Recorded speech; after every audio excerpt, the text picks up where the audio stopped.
Welcome to the Momentum Lifestyle Project podcast. I'm your host, Dylan Ruse, and here at Momentum, we aim to challenge and champion committed men who are ready to take charge of their lives by mastering their mind, optimizing physical potential, and unlocking their power to find their mission. Whilst our work is predominantly with men, we hope that this podcast will provide value to all who choose to listen. So without further ado, let's jump in. On this week of the Momentum Lifestyle Project podcast, I sit down with business expert Lelii Luxe. We have a great chat about business, about sex, and how those two are so closely interlinked and connected. We really delve deep on some really cool subjects, and I found her input absolutely intriguing and incredibly insightful. I hope you guys enjoy this episode. Lelii, how are you doing? Thank you so much for joining us today. Thanks, Dylan. It's so good to be here, actually. Yes, Love it. Great. You've just been running around getting a coffee, I understand. What's your coffee order? What's your go-to? My coffee order is always a regular macadamia cap. Macadamia milk is like, it's the bomb. Are you into it? I'm a soy latte man myself, but I think I'm starting to notice, and I think it's associated with the soy milk. I have a coffee every morning, and I'm starting to notice my stomach is a little upset. I'm like, maybe I've got to switch. I don't mind oat milk, so I might make the switch in the next week or so to oat milk, but I will keep you updated on my milk of choice for sure. I haven't tried macadamia, so yeah, I find that macadamia just froths really well, and the only reason I really get a coffee is because I feel that coffee doesn't do the greatest things for me, but I just love that warm sensation. It's like that time out for yourself, and the froth, so important to me. I could have half a cup of froth and be so happy. Yeah. I love that nourishment. They start the day with a good cup of coffee just gets me. Yeah. Not even about the coffee, it's just the act of drinking it is such a great way to start the day. And coupled with meditation beforehand is never a recipe for disaster. So macadamia milk, I'll get onto it. But we'll leave the coffee chat and we'll move more into your business is very, I would say it's a very niche space that you work in. I know sexuality coaches. I know you don't use that term, but I know sexuality practitioners and I know business practitioners, but I've probably only seen yourself bring the two in alignment or together. And I guess where did that inspiration come from? Was that for you a no-brainer, or did it take a while for you to find your niche? Yeah, so the sexuality space, as far as teaching in this space, I've only been in for probably 3 or 4 years. I mean, actually in the sexuality space. Before that, I was teaching embodiment, and I'm a hypnotherapist and yoga teacher, and all of these things, sexuality space. But as far as the business side of things, I've been an entrepreneur and run my own ship since I was like 14. I've always been really creatively minded around money. And I had some shame around this when I was, probably not till all that long, or up until not all that long ago, because my family would always say, like, she can make, she can sell ice to Eskimos. And I'd be like, oh, isn't that a good thing? And they'd be like, oh, you buy a car for $6,000 and then you sell it 3 years later for $9,000. Like, how, and I sort of like held a little bit of shame about that, but I'm like, actually, it's a gift I've always had to be able to kind of alchemize things. So I was 14, I did a little bit of work in a gas station, but I used to train horses. So I'd take a horse that was like, I might buy it for $500 and I'd train it and I'd show it and then I'd sell it for $4,000. And so I learned how to turn things into other things. And so I guess what happened about sometime last year, actually in 2020, was that I just started getting asked, there was a course that I was a part of, like a sexuality coaching course that I was just sort of a part of Vic Redbard's. And some of the girls in the course were just recognizing that, you know, a lot of them were just on the beginning of their journey, and they were recognizing like, whoa, you've got a lot of shit together. And they asked me like, can you start, like, can you mentor me? Can you coach me? And I was like, I mean, sure, I'm open to it. And so I did. And what happened from there was just seeing these women like build stuff. And I was like, oh my God, this is so fulfilling. And the part that's the most fulfilling for me is working with people who have an understanding of their inner workings. So it might be that they, like, I don't usually work, in fact, I don't work at all currently with people who haven't done some consciousness work, whether that's like spirituality work or, you know, yoga, meditation, sexuality. And so you work with them on their sexuality, and then their businesses boomed. Is that what you said? Is that what you meant? Yeah, good question. So no is the answer to that. What I work on is I work on the masculine structure. So I give them all of the tools and I guide them as to, like, we build out their business. We get so incredibly clear on all of the different pieces. So that's the masculinity, the structure. And I'm like, come on, show up for this. Let's do this. Let's do this. And then I bring them through the femininity piece, which is like connecting to their magic and their creativity and embodiment. So sometimes it'll look like we might have a session on, all right, today we are going to work on your niche. We're going to create a niche for you, right? So we go through, like, I take them through a process to do that. And it's all, you know, speaking, right? But then the next session that we have, I take them through an embodiment piece, which actually connects them. Like, I'll guide them into, like, you know, what does it feel like to just be completely neutral, nothing inside of you? What would you create from this space? And so I kind of take them through the mask and the fem, and we bring those together. And from there, a lot of people come to think they're creating a business which looks like, I want to be a coach of women to bring them more self-esteem, right? And it's like, fuck that. There's so many people in that space. Like, you don't want to be in that space. So what I do is I connect them to their magic, and they actually, like, the messages start to come through. That's what happens with deep embodiment. And then we create from that space. So it's right. Both the mask and the femme. And how does I'm really intrigued with how the feminine, or with how women succeed in business.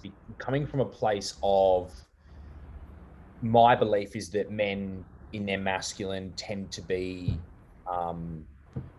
more the business, not necessarily more business driven, but the structures that are in place for how to succeed in business probably geared more towards the masculine. So how does the feminine show up, or how does the feminine succeed in business, or what are the key blocks that they face that maybe the masculine doesn't? Like, what are those key things that you work through? Yeah, so there's a lot of different pieces to what I want to say to this, and I was trying to stay anchored in this.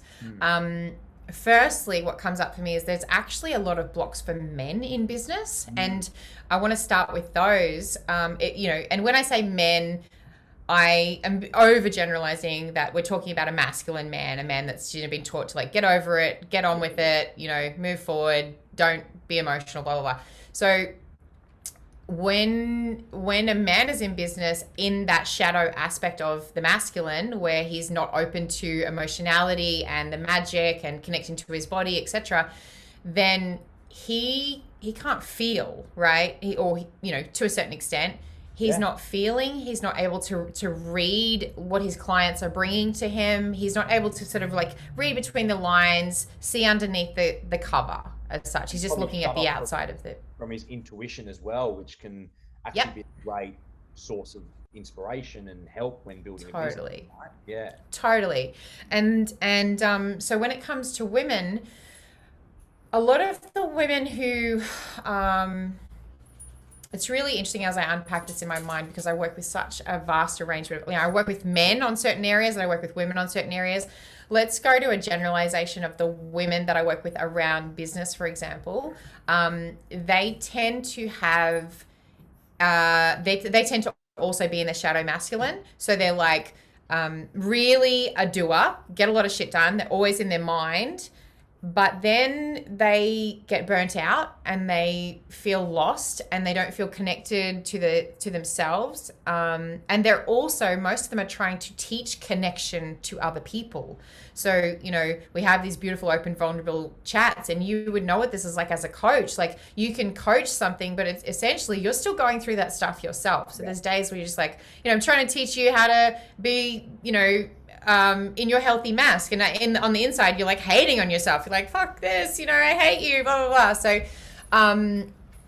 So there is the women who are in their unhealthy masculine, which means that they're unintegrated. So they're floppy in their masculine. They're not able to like really stand and follow through. So they might need a lot of help around accountability. This is the general consensus when I anchor back to your question around like what are their blocks. The women that I work with in particular need more healthy masculine to keep them accountable, to encourage them, to walk alongside them and not in front of them as such. Yeah. And there's a piece for me, like as a mentor, for like being the dad, the dad that's like, the dark masculine dad that's like, come on, bro, get up, let's get on with it. And then there's a part of being the light masculine, the brother. It's like, hey, buddy, I've got you. You're doing a good job. Like, come along. And then it's teaching them how to integrate the healthy feminine, so it's not the floppy feminine that just kind of loses the plot and just goes, oh fuck, I don't know what to do, I've lost my direction, like I'm just going to stay in bed for a month and just hide from the world, which we all have. But those can be and I guess the other thing is too, it's really important that we understand we can't create anything in just the masculine or just the feminine. Like there's always going to be a little bit of each, but when we become healthy and integrated in both, then everything becomes so much clearer and more fulfilling for you and more balanced, and less likelihood to have clients pulling out or people breaking off relationships and all of that sort of thing. So long way around your question. No, thank you. That's perfect. And I think also to take it back one step, for those listening to the podcast, do you want to explain, I guess, what is masculine? What is feminine? What are you and I talking about right now? Like, what are these concepts? Because I think a lot of people, and especially today, hear masculine and they're like men, and then they hear feminine and they hear female. And so when you're saying the masculine is structured, it's like, women are like, well, I can be structured too. And then when you say, the feminine is more nurturing, it's like men can be like, well, I can be nurturing too. So do you want to just explain what is actually masculine and feminine and why it doesn't equal, I guess, the actual sexes of male and female? Yeah, great. Thank you. So masculine and feminine, as we are speaking about them now, are just energies that reside and move through the body. It's energies that being has both the masculine and the feminine, and usually through conditioning as we grow older, then one of those is shamed or pushed to the side or stumped down, usually from a parent or maybe even some peers or whatever it is, some things that shape our lives.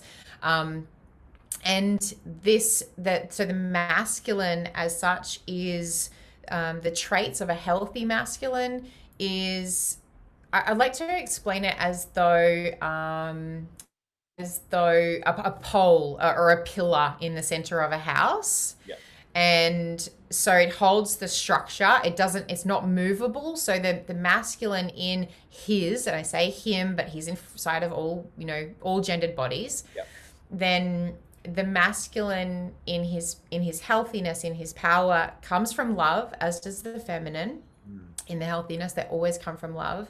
And the masculine is here to hold the structure, right? And if we were to look at some of the archetypes of the masculine, the king and the warrior, like these are, in their healthy, they're moving towards something, or they're leading something, or they're fighting for something, essentially, right?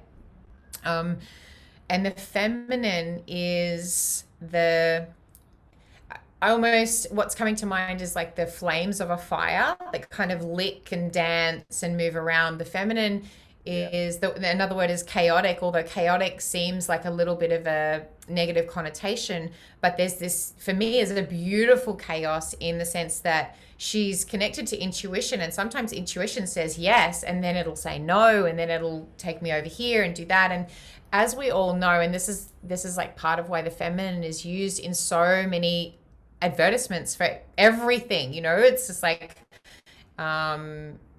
from seeing advertisements on the TV at the gym to probably all over TV. I'm not sure, I don't watch TV, but anywhere you go, you see the feminine, and it's a beautiful form. We're all so attracted to it. So it's the beauty. There's beauty in the feminine. There's nourishment. There's the connection to what we cannot see, the magic.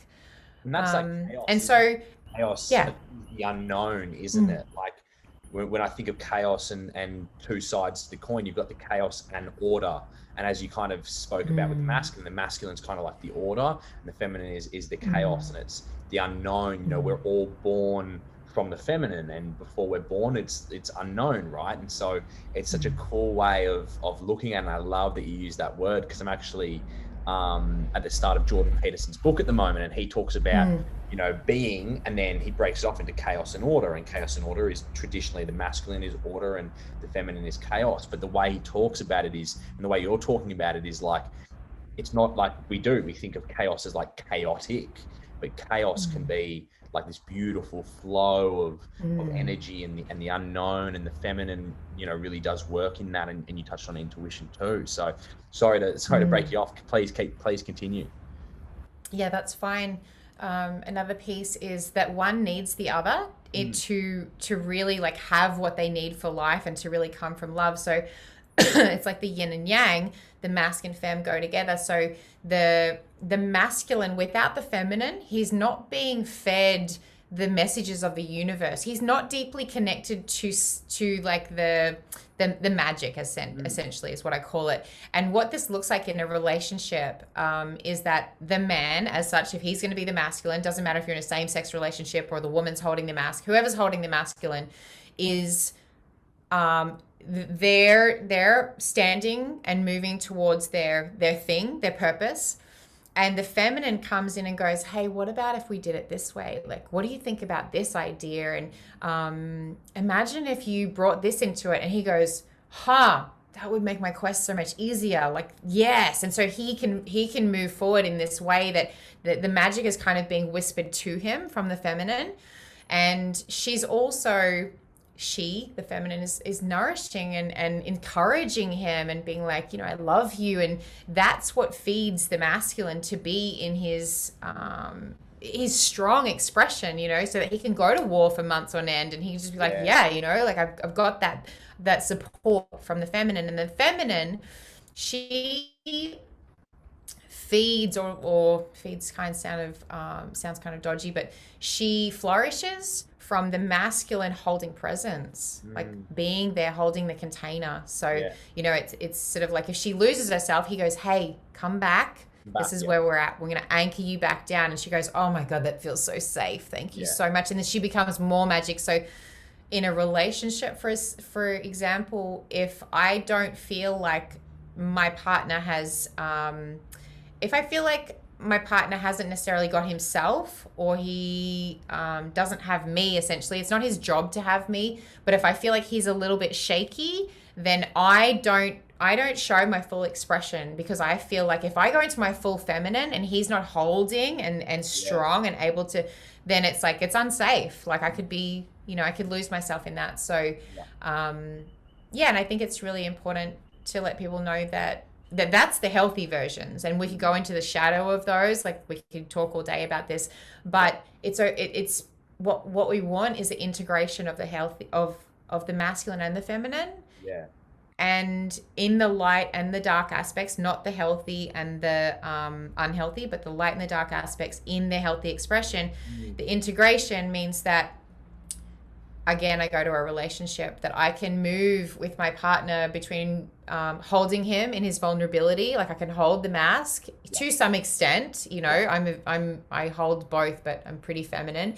And then I can also really go into my feminine, and that brings the magic to the relationship. And he brings the like solidarity and the structure and the support sort of thing. So, and it's the same in business. With that healthy integration, we can show up, like we can wake up at 5:30 every fucking morning. We can journal and meditate and do the things and go to the gym, and we can write lists and we can plan and call people and organize things. And we can also be in our bodies and experience pleasure in all that we do, rather than just like being, you know, fully in our heads and vibrating in that way. And so how do we do that? How do we get the balance right? Because it is such a difficult thing to balance, and we see it in Momentum. I see it in my own clients.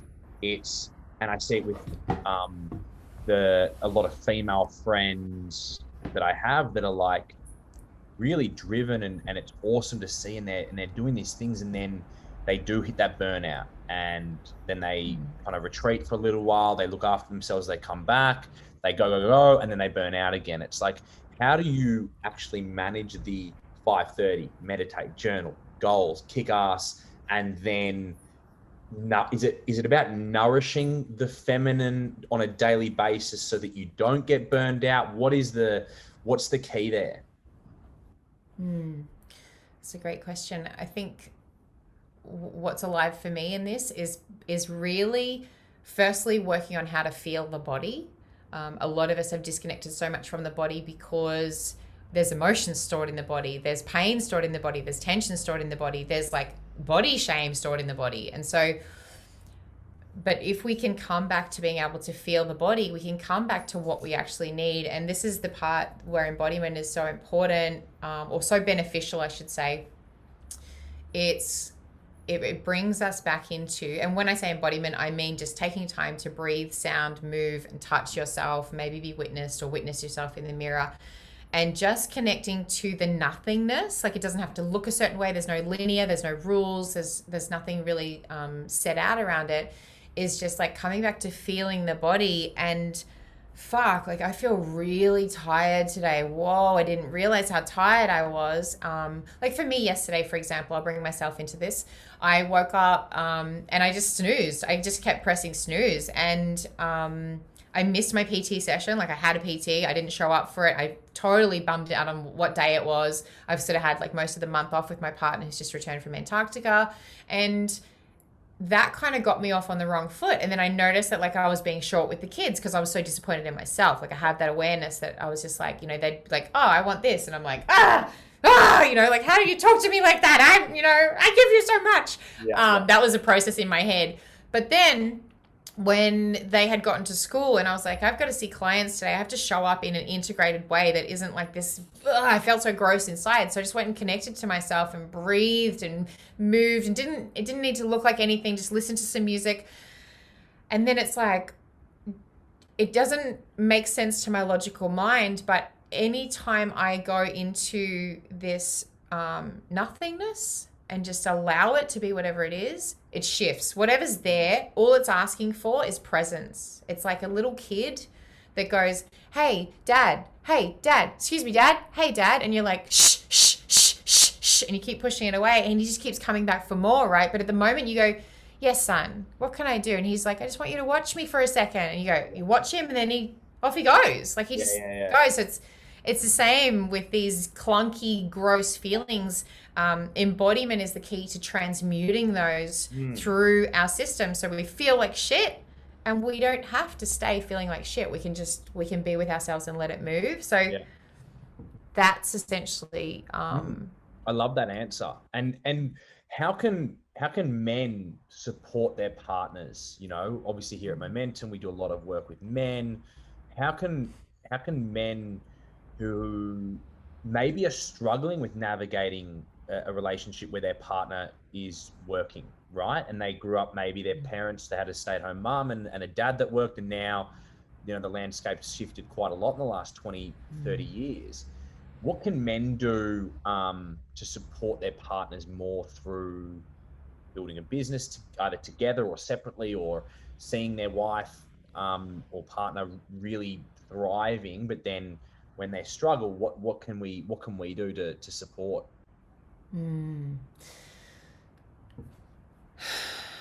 So staying on your path is really fucking important here. And it's a bit of a, it's not going to feel great to start with. If the woman doesn't have a whole lot of self-awareness, it's going to feel like cruelty to her that a man stays on his path, because she's going to be like, women, we're going to test you, the feminine test, right? Yeah. She's like, do you love me? How much do you want me? How important am I? Etc., etc. And so you stay on your path no matter what, because if she feels you, what happens is we go, hey, like, I need more of your attention. And if he comes off this path and goes, sure, you can have all of me. And I've done this to several partners, like tested them so much. And then they're like, I'm just going to give you all of me. And then I go, oh, gross. Like, I need a man who's on his path, Yeah. So stay on your path, but offer her presence and full acceptance and actually encouragement for whatever expression wants to come through. Like, something that's so dear to my heart is when I lay into my partner and sometimes he'll put his hands on me and just like massage my shoulders or something while we're watching telly or whatever. And I just start to fall apart. Like, stuff will start to move through me. And a few years ago, I would have really shamed that. And my partner would have shamed that, be like, what the fuck is wrong with you? Like, you cry a lot, But what really works, it really allows me to fully be me, is when my partner's like, it's okay, babe, I got you. Whatever's going on, like, bring it to the table. I've got you. And he doesn't try and fix it. He just sits and just listens. And that's like the hardest thing. I think that's the hardest thing for women and men to do, because it makes us deeply uncomfortable when our partner's uncomfortable. And so I think that's why we want to fix. It's like, oh, your uncomfortableness is making me uncomfortable. Let me provide a solution so that neither of us are going to be uncomfortable anymore. And I saw this really cool post, and it was like around communication, and it was whenever my partner comes to me, we the first question we ask is, do you want solutions or do you want space, or like, do you want to be heard or listened to, right? And going, because sometimes it's like, hey, like, I'm sure you can imagine, it's like, no, I do want a solution, give it to me. But I find this personally myself too, when I'm in a relationship, it's like, when I'm stressed out and when I'm busy and I'm doing things and I'm hitting my head against the wall, I've probably got the answer, and I just want to talk it out and then be held as well, and then I'll go back to work, or I'll go do my thing or whatever. So I think it's something that we struggle because of the uncomfortableness of seeing someone we love in pain. We're like, oh my God, I need to fix this. And do you see that in the parent-child relationship too? Do you see that like in business? Does that play out in business, of like employees struggling with a task, so a boss comes over and does it for them? Like, I see so many little similarities in different areas of life. Totally. And I think so to answer your question, yes, 100%. As a parent, this I believe is a game changer. As a parent, when a child comes to you with their problem, we often go, well, why did you do that? Well, why didn't you do it this way? You shouldn't be doing that. Like, if I can share a personal example, yesterday morning, the last couple of days, my son's 13. He's been just like feeling shit and just a bit off and not really sure what's going on. And it started to build up on him. I noticed his energy is kind of like, ugh, and so I just sat with him down on his bed and I was like, what's going on for you, bro? Like, just doesn't have to make sense. Just tell me what's going on for you. And so he's mentioned like this teacher he thinks is picking on him, and his peer groups, like he doesn't feel like he fits, something's going on there. And then there's like the lack of sunshine lately. And then there's like, all of these different things. Yeah. And peer pressure and blah, blah, blah. And so I'm like, cool. Okay, no problem. I hear you. And I just let that be because it was like bedtime. And the next morning he's still feeling like, I could just tell it's still brooding on him. So I sat down to him next to him in breakfast. And another key for women, if you want information and you want to hold space for men, don't face them. Just face the same way as them. Like, it's just like an energetic thing. Men open up so much more when they're not head on being penetrated by somebody. Anyway, he shared some more, and I so badly wanted to well, what can I do? Can I talk to the teacher? And he's very aware in the sense, I don't want you to call anybody. I'm like, fuck, this is so frustrating. What can I do to help my son? I don't want to see him suffer. And noticing in myself, it's me. I'm the one who's uncomfortable here, right? And so I just said to him, what can I do? What do you need from me right now? Because I just got so uncomfortable. I was like, fuck, what can I do to fix this? And he said, I think I actually just need somebody to listen. I think I just need somebody to listen so I can just get it all off my chest. And I was like, oh my God, I can do that. And my whole body relaxed, and I just sat and I was like, what else? And what else? And is there anything else? And what else is going on? And I just kept going. And he was like, no, that's it. And I said, thanks for sharing, bro. I'm here for you. Let me know if I can do anything. Mm-hmm. And he came home from school yesterday afternoon, and he gave me a hug, and he's like, Mom, I had the best day. Everything felt better.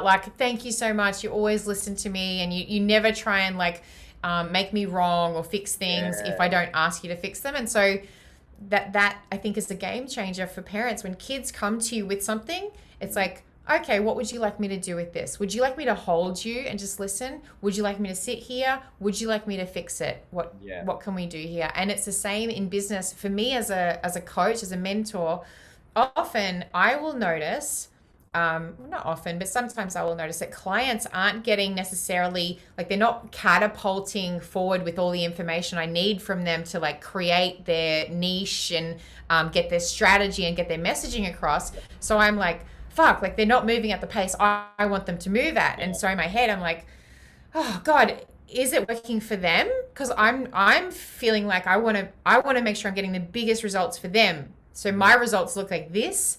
And then I say to them, hey, do you feel like you're getting enough out of this? I want you to be fully transparent with me, and I'm open to whatever feedback is there. And the answer is always I am getting so much out of this. I would love if maybe we could slow down, or I would love if we could just do a session on embodiment alone and no doing. And I'm like, fuck, great, no problem. I can provide that. So I think the thing is just being an active listener and asking before we provide something we think someone needs. Yeah. So funny you mentioned that, because I had the almost exact same experience in the last week or so. I mentor 16, and I've actually got 14-year-olds in this intake, so 14 up to 25 year old boys, and I've been hitting my head against the wall. I'm like, fuck, are they enjoying it? Are they getting it out of it? A few boys are missing calls here and there, and I'm like, am I okay, is this far? And I'm worried, the parents have forked out all this money. I'm stressing out. And then it's it gets to we're in week 4 now, and it's and I know in my head, I'm telling myself it takes young men 4 to 5 weeks to open up. It takes 4, I'm telling myself, but I'm stressing out. And then I'm getting all these messages randomly from parents and boys being like, oh my God, I loved our chat last night. I just reflected on it again. Thank you. Or a parent will message me a screenshot from their messages with their son. And, it's oh, okay. I don't have to stress out. It's going well, it's going along, but I've started integrating that question myself is are you enjoying it? How are you going? What can I do? More, less? What do you want to talk about at the end of, week 3 or so? And so it's just really opened up doors of no, I'm actually doing really well. I'm like, okay, good. Okay, cool. Yeah. And that expectation, that we place on our clients, we place on our kids, or we place on our business partners or whatever, can often be dissolved really quickly. And the stress is associated with a simple question or a simple conversation. What do you need? What do you want? How are we going, kind of thing. And I love the the 13-year-old boy is able to have an awareness around, I just need to be heard right now. And I love that, because I don't think many 13-year-old boys would be even able to string that sentence along together. But one of the greatest misconceptions that Blake, Genoa, and I have found, and we only really discovered it once we started Momentum and started really working with men, was this notion that men aren't good communicators. And I think it is the biggest misconception ever. It's men are phenomenal communicators. What they need is a safe space for them to communicate. And when they feel like they don't have it, and sometimes it's a preconceived notion, so it's not actually like the space is there, they just think they don't have it, or there is times where it's like, no, I actually don't have the space to do it. As soon as you give them a space, you build up a little bit of trust. It's like, man, they're great communicators. And it's been a cool misconception for us internally to notice that you bring men together amongst other men and you say, hey, this is what we're about sharing open and vulnerably. As soon as one person does it, you've got basically the whole group on board and everyone's doing it. And it's so cool to see from our end that men are good communicators, right? Like, I'm sure you've heard it as well, where it's like, oh, men aren't very good at communicating. It's like, oh, I'm not sure if that's the full truth. It's definitely a part truth or a partial truth. But seeing that, and I guess what would be the equivalent for the work that you do, that you see? Like, what are the big misconceptions that are just not true? Yeah, definitely. I definitely hear from female clients that, it's like an unconscious thing that's still there that they catch themselves on saying, like the piece that you shared around, men just don't get it. And I'm like, nope, we don't speak like that. Like, 'cause that's all bullshit. That's all your conditioned belief that your mum's given you, whoever, like society. As a generalization, society is pretty fucking harsh on men. And I've been shot down by, I'm sort of getting off the subject, but I'll come back. I've been shot down by publicly by these neo-feminists around, giving men a platform and supporting men. They're like, saying that I'm transphobic and, just totally against women. I don't stand for women and all that sort of thing. But the thing is, like, a true feminist stands for equality, which doesn't mean we need to take back from men now. It just means equality. It means like, cool, we get equal opportunities and let's love each other equally and let's like put each other on an even playing field. And I could go deeper and deeper in this. Like, some men are better at some things and women are better at some things. Like, let's just fucking accept it,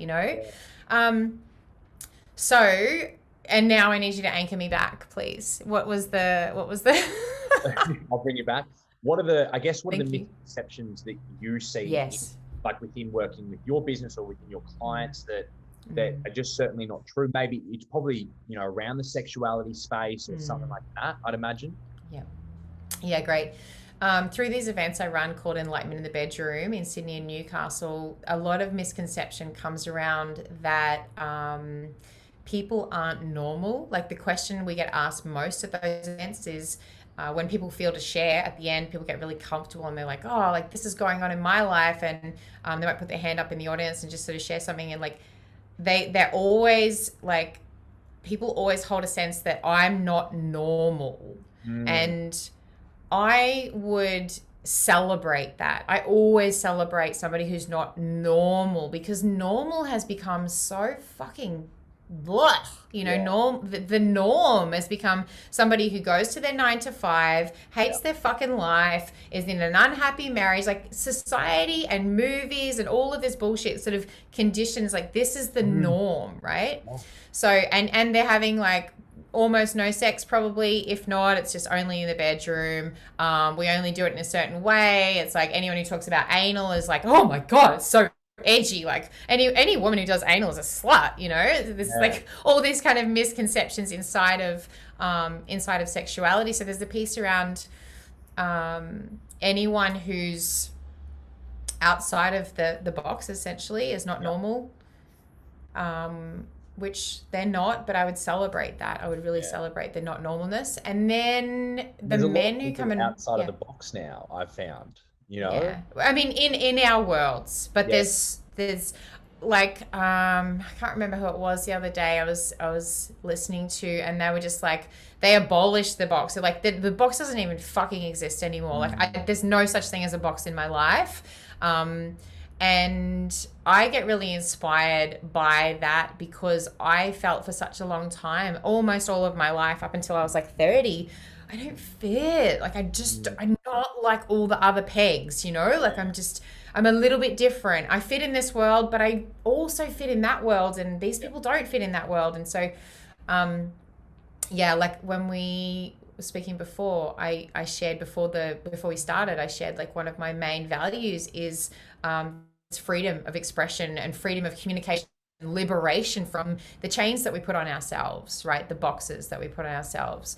And I was going to share just like a misconception that men have when they come and work with me around relationships and sexuality, and even business, is that they need to show up in a certain way. And the dating, like the playbook would have you say, or they would say, yeah, you need to show up in a certain way because women will only love you if you're this, you know, you need to show up more like this. And actually, I just fucking throw that out the window, Dylan, because for me, there's such a huge, like, there's so many different flavors of human beings on this earth. So if you're going to try and pretend to be something you're not, you're going to be attracting, again, something that doesn't really fit you. And eventually you're going to go, fuck, I feel trapped. Like I'm not able to be myself. And it's like, dude, you chose that. You chose to show up in your macho, to show up in something you're not. And you attracted the girl who wanted that, and now you realize that like you can't uphold it. And it's the same in business. We think I need to be this kind of coach, or I need to be this kind of entrepreneur and do it this way because somebody else does, and then it all crumbles because you can't uphold it because it doesn't feel good for you. So and it also disconnects you further from your true authentic self. And what that does is, and I've done this personally where I felt like I needed to show up a certain way, but it's toxic for the reason that you talked about, but it's also toxic because no matter how much that person loves you, you have an understanding that, well, they're only loving the idea that I've put forward of me. So they're not even loving me. So I'm not even getting the connection that I actually intentionally put this thing out to get, right? It's like, I'll put this out here so that she'll love me. It's like, but you know, internally she's loving this and not you. And so you don't feel the love regardless. Yeah, totally. And it's a constant unraveling, I think, especially in, you know, in the self for sure, but in a relationship, there's a constant unraveling that happens. And my partner and I go through it all the time. There's parts of me that I'm like, oh, I'm noticing this part I don't want to show you right now. I don't want to show you that part because I'm afraid that you won't like it. And so, I mean, I out myself 99% of the time. Sometimes I'll hold it for a half an hour and then I'm like, fuck it, I've got to say it, you know, just to air it and to get it out. And it's the same on his side. He's like, well, you know, if you want to see this feminine part of me, if I show it to you, like the whole thing could fall over. Like I don't know what's on the other side of that. And so, you know, this, like he might hold that back, and so there's just a constant unraveling, I think, that has to happen to really be in our authenticity at all times, in a relationship or in a business. And Blake and Genoa and I speak about this almost on a weekly basis, where it's like, how good does it feel when someone sees you, understands you, and honors you? It's like, is there a better feeling? Oh God, it's just amazing. It is, yeah. Yeah, it truly is. And again, we can look at it on a business perspective and on a pleasure and relationship perspective. And even on the self perspective of really accepting and loving the self. You know, it's all very fine to be loved and accepted by other people, but if we're still judging ourselves and we still can't receive a compliment and go, fuck yeah, I am that. It's there's not a lot of fulfillment, I guess, that can really come through. Yeah. No, absolutely. I 100% feel that. And without fulfillment, it's a pretty dreary day to day. I would say it's not, you're not having too much fun if you're walking around unfulfilled. And back to what you're talking about around the norm being, the 9 to 5, and the norm now is being unhealthy too. And the norm is being disconnected. I think the latest, study that I saw around connection is the average American has 0.9 close friends. So the average American has 0 close friends. It's like, man, that's can't be a too fun of a life to wake up and have No. zero friends. And we're wondering, it's funny, I always look at it and I'm like, we're banging it, we, as in governments and greater societal conversations, are banging our heads of why are we so depressed and anxious, and why is suicide going up, and why is cancer? The latest statistic I saw just today, 1 in 2 men will have cancer and 1 in 3 women will have cancer. Like, Jesus Christ. and we're banging our heads, and yet we've got so much access to shit food now. Our soil is changing, and that plays a massive part. We aren't as connected as we once were. The family unit is kind of breaking down a little bit. Divorce rates are skyrocketing. It's like, are we really in the greatest time in human history right now? Like, I think we're almost at that stage where, are we starting? We've kind of done this, and is it now we've peaked and we're coming down again? It's an interesting thing when you start to look at different aspects, and it's funny, I had this conversation with my dad, and it's like, it obviously does depend, which ethnicity you fit into. Now is a much better time for people of color than the 60s, right? So in that regard, it's definitely better now. And you look at the rate of poverty is halved in the last 10 years in terms of people who fit under the poverty guidelines. So that's really great. But from a greater, I guess, majority standpoint, the average person now is way unhealthier, way unhappier. And it can only play out poorly on a longer term scale, like we're seeing in all those statistics that I mentioned. How do you see the unfulfillment piece play into your clients' lives? How many clients come to you and are actually unfulfilled? Or is it a case of, because you work with business owners, that there's a level of fulfillment, but you're just able to maximize the fulfillment through getting clear on the business, as well as what you touched on at the start of the podcast around the masculine and the feminine? I think people, for clients who are working with me, like especially one-on-one clients that are investing heavily in themselves, there has to be some level of inspiration that they're feeling. So they have to feel like, because if somebody comes to me and they're on death's door, they're just like, they're not going to come to me. They're just like, fuck it, I'm lost, I feel unfulfilled. This is, they're probably just going to start at a very low rung. They might start with some free courses or, something like that. And if people do come to me like that, I can definitely help them. I can hook them up with different people who work in different spaces. And,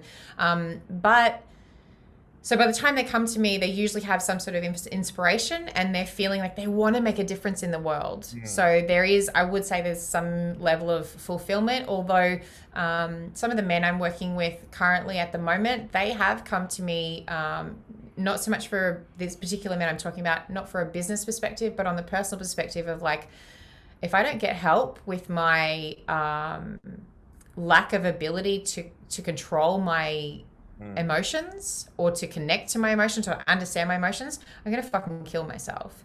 Or I don't want to have a relationship. In fact, I don't even want to have sex with another human being until I work out why I'm repeating this pattern over and over and over. So I guess it depends on the kind of person. I think for my clients, I believe there's a level of fulfillment in most of them somewhere in their lives. They're definitely not on death's door as such.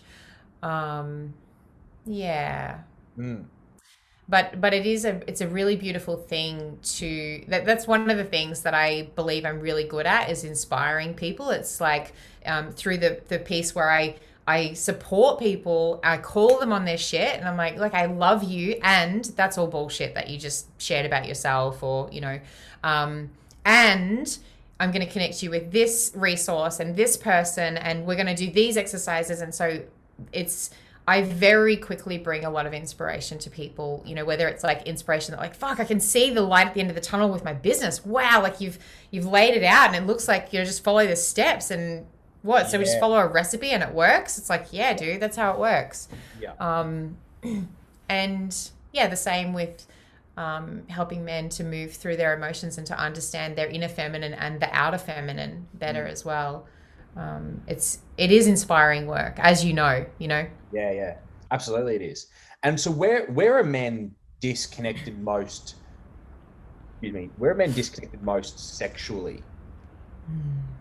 Yeah. Um, where or how? I think I'll answer to how, if that's Maybe okay. Yeah. Mm. So I think there's a few parts. One part is men through pornography and through conditioning have been shown that sex looks a certain way and that their role in sex is a certain way. For instance, a man usually has an underlying, and you can share on this if you feel to, but a man usually has an underlying story that if his dick isn't hard, he's not worth anything to a woman, like sexually, right? Which is, it's a tough one to crack because yeah, and some women that have journeyed with me are like, well, I mean, what would you do if, like, what would you do with his dick if it wasn't hard? It's like, oh my God, so many things. Like, imagine a vagina that's not hard. Like, you can do so many things, right? Yeah, exactly. And so there's like that deep conditioning that we need to move through there around like what they need to be. Like, let's ditch that. Let's just be ourselves. Let's just be curious. I think also there's a feeling that they have to be the leader. They have to provide. They've got to make the move. They've got to do all of these things. And it's fucking archaic, really. And some men are like, a lot of men feel a lot of deep vulnerability around like leaning in to kiss a woman, or, you know, asking if she's open to being penetrated, or whatever it is. And I myself share this experience where I've taken myself through processes where I'm like, no, I'm going to be the masculine in this sexual container. It's so vulnerable, Dylan, for me, because it's like, holy fuck, like, I wonder if they like this. Does that feel good? Oh, just like, what the hell? Yeah. And so so how men are disconnected from their sex, I think, lies a lot in their perception of expectation. And also expectation as well, not just the perception as well. I think there's also a piece around there is that expectation, and speaking with a lot of, it's funny, I'm over here in Hawaii and I've got a few college mates. I'm speaking to college girls and they're a bit younger. It's like thing that I've heard every single one of them go is like this, like, why doesn't he know what he's doing? What the hell, rah rah. And it's like this, well, like, have you communicated what you want? Like, you know, have you actually communicated that? Or like, how is he meant to know?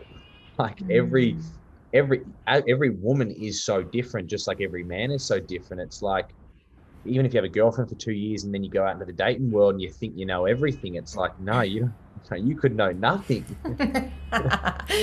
It's so true. And when it comes back to an energetic, I agree wholeheartedly with all of that. When it comes back to an energetic standpoint, where I think human beings are kind of stuck, or their energy is kind of cut off, is like, we've got a lot of energy in our mind, so we're really thinking a lot about our sexual encounter, like, what should I do, what's my recipe, you know, like, how do most other guys like it, or girls like it, what's my move, you know, how do I arch my back so I look sexier? And so we're in our mind, and then we go to like, how do I get myself off, or how do I get him off or her off? And so the energy sort of accumulates in the sex in the sex organs, and we're just looking for like this end result, which, if we were to open the channel between the head and the sex, in the middle there is the heart and the solar plexus. And so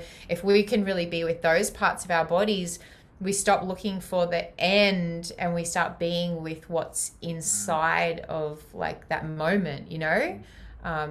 It's we funny stop that around the art, like the arching of the back, and it brought forward a passage from Brené Brown's Daring Greatly book that I remember really struck a chord with me. And it was like, I can't remember what the chapter was, something around like, she was running a workshop and one of the girls was talking about how she's so worried about like if she's got back fat and if she's like how she looks. And then a guy stood up and was like, we don't give a fuck about your back fat.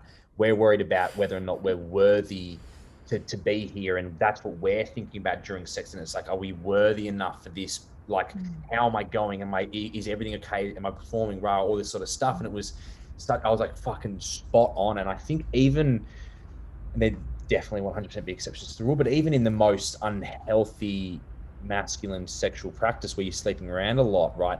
All that man is chasing is worthiness and am I worth, like, you know, that's and self, and you know, the damage to the self-love and the dark masculine that we spoke about. But that's really in the essence is like, oh, am I worthy to be here and doing this, and how am I showing up right now? And that's where men get into their head. And I think based off of that passage, and you are the expert, women are about like, how do I look? Am I pleasing aesthetically to him, and what's he thinking about me right now, etc. And I do find a lot of, you know, women out of their bodies and in their head in that regard. Would you agree, or is that pretty accurate? 100%. Yeah, 100% agree on that. 1,000% actually. That, and I, you know, lived this my entire life of like my ex long relationship. I won't go into it too much, but I was constantly finding myself comparing myself to the porn that he watched, you know, and it's like, I don't look like that. My pussy doesn't look like that. I don't make those sounds. I'm not that open. So that tells me if he's looking at that and that's what he's getting off to, that I'm not enough. My body is not straight up and down. I don't have these massive big tits, you know, etc., etc. So you're right in that women are constantly thinking about their bodies in sex, and especially around their vagina, around their pussy, their vulva, their yoni, because we've been shown what a yoni looks like in porn, for example, and many men have been shown what a pussy looks like in porn. You know, it's kind of like once, I imagine in most households, different in mine, but I imagine in most that once a boy gets to like, I don't know, 8 or 9, that he stops seeing his mum's vagina, and he's like, okay, from there on in, where he actually gets to understand what a vagina really is as a man, as him going into the dating world, he doesn't get a sense of like what they look like. And so it's so when women are kind of stuck in the head of like looking or feeling inadequate around like, you know, is he judging me? Is it good enough? Am I tight enough? Etc., etc. What he can offer her is to say, your vagina is beautiful, your pussy is beautiful, like, wow, you know, really honor and just reconnect her with reassurance that her body is beautiful, and that you're not here to, you know, you don't want to feed into, you want to show her that you don't want to feed into the mainstream idea of beauty, because the mainstream idea of beauty is fucking boring. It's really cookie cutter. And as far as, you know, supporting a man through the sexual journey as a woman, what I would be offering is some reinforcement around like, that feels really good, and wow, you're good at that, and would it be okay if we did it in this way? Because as a partnership, we're really open, right? Like I'm open to hearing, hey, like that feels nice, but could you do it faster? Or would it be okay if you know, did it in this way? I'm like, oh my God, thank you for telling me. Yes, you know? So we're afraid to give feedback because we're worried that person will feel put down, but all we want is feedback. It's like, tell me, does it feel good? Does it feel bad? Like, what can I do more of to make this better for you? So yeah, definitely.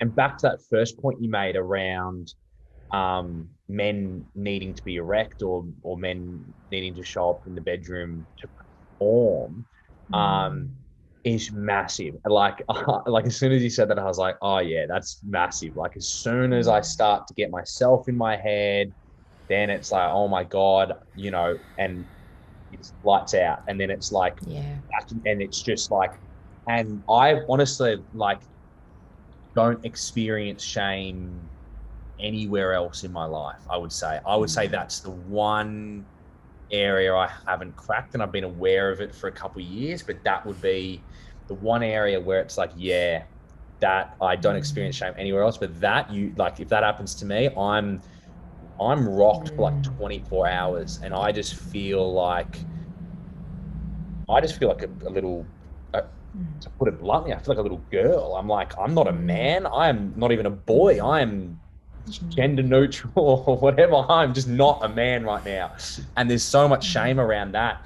That and it's got nothing to do even with how the women have handled it when it does happen. They're usually the first ones to be like, hey, it's totally fine, like relax, don't worry about it. But men are like, oh, this is a big thing to work through.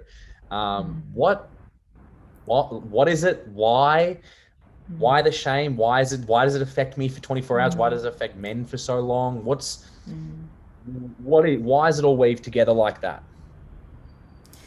Yeah, so the why is usually the mind. The mind is usually the thing that controls the rest of our body. So if we believe a story, the body will follow that story. If we say, I am fat, then we start feeling fat. If we say I'm fucking amazing, we start feeling amazing. If we say like I deserve, and like this woman is like meeting me on a level, or like I'm really like I'm a gift to her, like, and it's okay to feel that way and not sound wanky like I probably just did, but whatever the mind is saying is what we're believing. So I would be asking yourself, Dylan, and like, there's a lot of men that experience this, is like asking yourself, like, what is my mind telling me right now?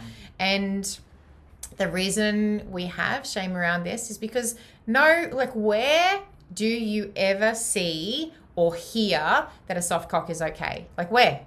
It's like, it's not a thing. You don't, like, if we see a dick on TV, which we see a lot more dicks than we do vaginas, but if we see a dick on TV, it's like, it's semi, it's like as long as it can be, but like not soft, and usually not like rock hard unless we're watching, some sort of like gay film, which usually they show a lot of cocks in those. And there's no, like, I've honestly never seen in the mainstream or heard anyone say like, what a beautiful soft cock. Like, it's actually even just saying those words, soft cock, that's something we use to make men feel shitty about themselves. You're such a soft cock. Yeah. Right? Great. Yeah. So and how do we as men, if we've never seen that it's okay to have a soft cock, if we've never heard that like women love soft cocks, women have never heard that, so they don't even know that they love soft cocks. And so the story just feeds and feeds and feeds and feeds, and we're just surrounded by like, so many times I've been with men, like I hit the Tinder scene for quite some time, and many times men would, they wouldn't be able to get hard, and they would just be like, fuck, like they just want to leave, like fuck, like I'm sorry, like this doesn't normally happen to me, and I'm like, dude, like this is not actually that important in the scheme of things. And there's so many different reasons for it. There's it could be like, I remember when I was a little boy and this piece came up around, like my mum walked in when I was masturbating, like, and I just felt like ashamed, she was like, oh my God, put it away. And I never want to make a woman feel uncomfortable like I did with my mum again. So if I get my dick out, there's that thing, I might make a woman feel uncomfortable, and it can be insidiously deep, right? It can go way back. Or it might just be like, I've had too many beers, and when I have too many beers, I can't get it up, and like it just is what it is. And so how do we move through it is, for me, a great exercise. Like, and I realize if you're just out for flesh, this is not probably the best thing to do, but if you are wanting to build a little bit more connection and you're genuinely wanting to sleep with these women rather than just sort of clicking them off notching them off your gun or belt, is that you take penetration off the table for the first couple of times that you're together erotically, and you just say, because there's so many different benefits to this, but you just say like, would it be okay to take penetration off the table, and can we just play? Can we just explore? Can we just be curious? And what happens then is you get to know somebody, you get to be comfortable with somebody, and you're not performing. You just kind of being with that person, and it builds even more attraction. And the other thing that happens is, like, when a man takes penetration off the table, a woman goes, what the fuck? Like, usually I believe the only time I'm worth something to a man is when I'm being penetrated by him, if I'm giving him that sort of pleasure. And so if he's taking that off the table, he genuinely wants to connect with me. He genuinely wants to know me more as a person. And so then we go deeper, and if a woman feels safe, she opens more. Her heart opens more, her pussy opens more, everything opens more. And my experience with this is I've actually led most of these times when I've said to a partner, when I first gotten with them, if I like them, like I actually want to have some sort of like connection with them afterwards, I'll be like, hey, I would love to just take penetration off the table for tonight. And they're like, sure, that's no problem at all. Like, great. And we just sort of move with energy, and we play and do other things. And the attraction is so intense. Like, you want to be penetrated more than anything in the whole world, because it's not available to you. So you want what you can't have. There's exactly. And it builds so much when a woman feels safe, when the feminine feels safe, woman or man, but in the specific thing, when a woman feels safe, she just opens, like the flower opens, right? Yeah. There's so much shame. It was interesting. I was listening to your Instagram story, and you used the term taboo today. And I was kind of like, that's so interesting that we have topics that are taboo. Like, even just the term, it was like, that's so interesting that we have taboo topics, right? And I think the biggest barrier to communication and probably fulfilled sex lives is this idea of shame around what I want in the bedroom. So like, I'm sure the average person, like every single person, has some form of shame that shows up somewhere in the bedroom. What's the trick to, I guess, communicating your needs to your partner? What's the communication process look like for someone who's been married for 20 years but feels like their relationship's gone stale, but they want to try new things? Or how do they break down the fear of like, oh fuck, I need to go to my wife and ask for these things, or my partner or my husband, or whatever the case may be? Yeah, that's such a great question. It's actually the topic that I'm speaking on when Clinton comes up from Adelaide to speak at Enlightened in the Bedroom this coming month. That? 15th of April for Newcastle and 16th of April for Sydney. So this topic I'm particularly speaking on is how to share desire in a relationship or in the dating game. And I'll just share today a little bit of a process, or maybe a little bit of awareness here, that when we just share desire straight out, it can feel jolting especially for the feminine, because we need to be engaged in our positive pole before we will open in our negative pole, right? And so our positive pole, good question. Our positive pole is our heart. So this is where women penetrate. Women penetrate the world and men and their work and everything they do with their heart. Like, that's how an integrated woman will penetrate and affect things. And then her place of receiving is her vagina, right? So she receives in, which is like energy, cock, whatever it is, and then she penetrates out. So that's the way a woman is. Positive pole is her heart, negative pole is her pussy. And in a man, it's the opposite way around. So his positive pole is his cock, and his negative pole, where he receives, is his heart. Yeah. So for him, it's and like, it confuses me, if there's such a thing as a God, then why were we made opposites? We don't understand each other. It's like, how do we have these conversations when one's activated in this way and the other one's closed in that way, So for a man, activating and awakening his sex energy can open his heart more. Yeah. And it will open his heart more, especially in a relationship. So we that notice why that men find connection in the bedroom, or your the surface level connection. Is that why, traditionally speaking, you see a lot of men sleep with a lot of girls, and is that why, or?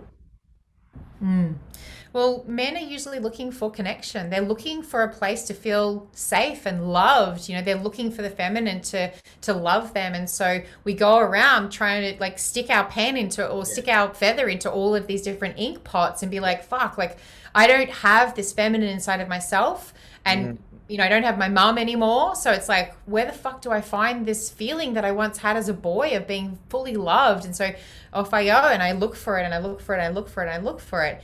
And, some of us will look at different men and be like, nah, he's not looking for a connection. He's just looking to get his dick wet. And it's like, sure, underneath, there's always something underneath that. There's always something underneath. So, the way that men can feel more connection in their body and their heart is through this, through opening their sex, essentially, and being received. Now, bring me back, please. The poles, you talk about the negative and positive poles and different. Yes. Yeah, but your initial question was? My initial question was around. Let me think. I've lost it too. It was. No, that's okay. What were we talking about? We're talking about negative and positive poles. How can we start the communication process of asking? Yes, thank you. Yeah. Amazing, Dylan. You're so good at this. This is like, I have to write things down when I speak for myself because I'm such the feminine. I just, over here, and then off we go. It's not you. This is a safe container. Thank you. I love you. That feels so good. So as far as sharing desire, so a great process to do is to bring that person into their positive pole to share your desire, right? So for a man, if he wants to share his desire with a woman, he's got to open her heart first. Okay. If he doesn't open her heart, it will be like a punch on the chest. He'll just be like, I want to, like, how do you feel about bringing another woman into the relationship? And it's like, oh, fuck, that hurt. Like, what do you mean? Where did this come from? But if he sits with her and goes, hey, and the way to open up a woman's heart would be to, like, just simply, everyone has their own love languages. If you don't know what love languages are, definitely look into them. But even just on a communication basis, sitting with each other, gazing eye to eye and being with each other, super hard to do if you've never done that too. But then sharing, like, hey babe, I just wanted to share something with you. I wanted to share that you looked beautiful yesterday in that, blue outfit, or I wanted to share that I just really appreciate how you support me in my endeavors and you stand by me no matter what, etc. So and then I wouldn't just drop the bomb of like, hey, the sexual pieces. By the way. But yeah, by the way, because women will feed into, you just did that so that you can say that, you know?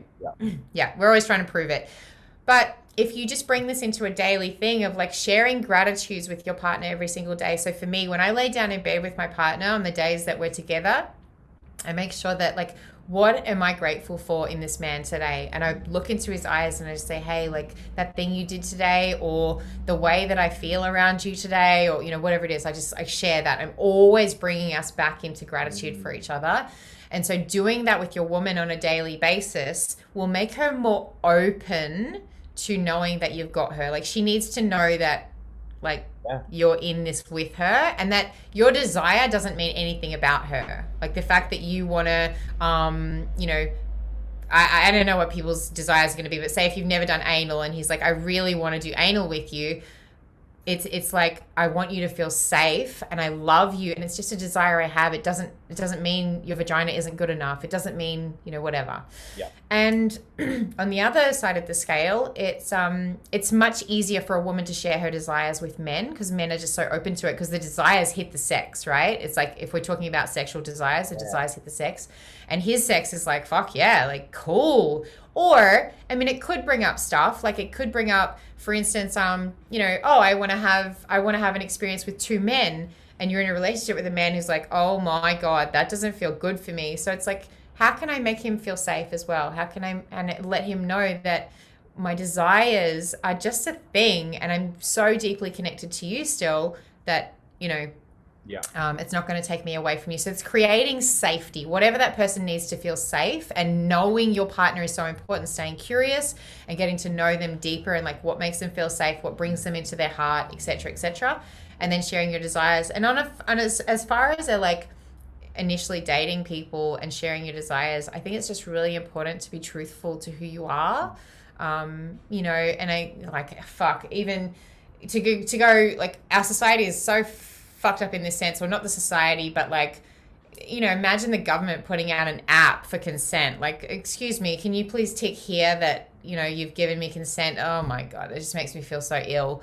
But on that same sense is like, when you're with somebody and you're in those initial stages, it's like, hey, I'm really into this, or I'm really into that. You don't have to share like, I'm into, you know, all these outlandish things that maybe is not appropriate for that time in your dating relationship, but just being like, hey, you know, what is your sexual flavor, and what do you have STDs, and, you know, is there anything you want to share? Is there anything you want to try, or, you know, all of these sort of things. So I think it's just sharing your authentic flavor, having open communication, and just remembering that like, this person's a human being, and, you know, you want to honor them in the same way that you'd want to be honored around safety.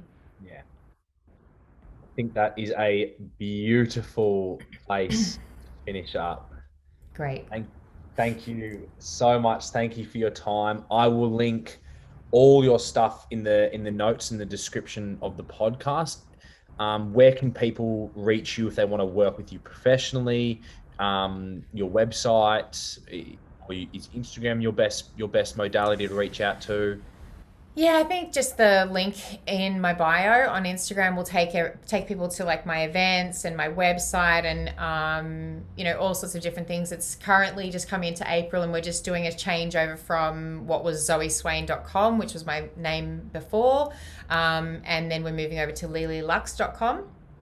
And so yeah, I guess just connect with me on Instagram, send me a message. I'm super open to communication, and I'd much prefer people to like drop in personally. I'm all about connection. So thanks, Dylan.